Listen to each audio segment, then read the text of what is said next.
Heart of the ocean. भाग 4। सुबह का समय था। श्लोक अपने कमरे में एक बड़े से सफेद सोफे पर बैठा लैपटॉप पर कुछ काम कर रहा था। सामने ही टेबल पर कॉफी रखी थी जो अब तक ठंडी हो चुकी थी। लगभग आधे घंटे बाद श्लोक ने लैपटॉप से नजरें हटाकर सामने बेड पर देखा। उसने देखा कि वह स्लीपिंग ब्यूटी अब तक सो रही है। वह पिछले 3 दिनों से सिर्फ सो ही रही थी। डॉक्टर स्नेह ने उसकी जांच की तो पता चला कि वह टेम्परेरी कोमा में है। सिर में पानी जाने के कारण उसके नर्वस सिस्टम में कुछ परेशानी हो गई है, जिसकी वजह से उसे होश आने में इतना समय लग रहा है। श्लोक लगातार 3 दिनों से उसे देख रहा था। वह इस इंतजार में बैठा था कि कब उसे होश आएगा। वह यही सोच रहा था कि आखिर ऐसा क्या है जो उसे उस लड़की से दूर नहीं जाने दे रहा। इस बारे में सोच सोचकर वह परेशान हो चुका था। उसने कभी अपनी मां के अलावा किसी और की इतनी परवाह नहीं की थी, पर पता नहीं क्यों उसे इस अनजान लड़की की इतनी चिंता हो रही थी। उधर आकांक्षा एक सपना देख रही थी जिसमें वह पानी में डूब रही थी, पर अचानक एक हाथ ने उसे पानी से बाहर खींच लिया।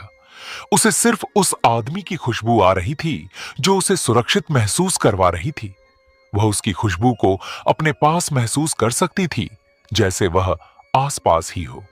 उसने धीरे धीरे अपनी आंखें खोलीं। उसने महसूस किया कि वह एक बेहद नरम बिस्तर पर है।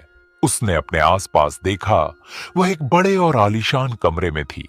सूरज की रोशनी कमरे में आ रही थी, जिससे बिस्तर की रेशमी चादर चमक रही थी।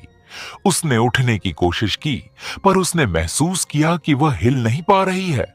फिर उसने कुछ बोलने के लिए मुंह खोला, पर 3 दिनों से कुछ न खाने पीने और समुद्र का खारा पानी गले में जाने के कारण उसका गला खराब हो गया था। बेड पर हलचल होती देख श्लोक ने नजरें उठाकर उस तरफ देखा। उसने पाया कि आकांक्षा को होश आ गया है। वह उठकर उसके पास गया और उसे ध्यान से देखने लगा। उसने देखा कि वह लड़की अपनी बड़ी बड़ी पलकें झपकाकर सब जगह देख रही थी। उसने आवाज दी, क्या तुम जाग गई हो? आकांक्षा ने उस तरफ देखा तो पाया कि एक 6 फुट 3 इंच का हैंडसम सा आदमी उसके बेड के पास खड़ा है। डर के कारण उसका चेहरा पीला पड़ने लगा। वह कुछ बोलना चाहती थी, पर बोल नहीं पा रही थी। श्लोक को भी इस बात का एहसास हो गया। उसने उससे कहा, डरो मत। फिर उसने अपने मेडिकल बॉक्स से एक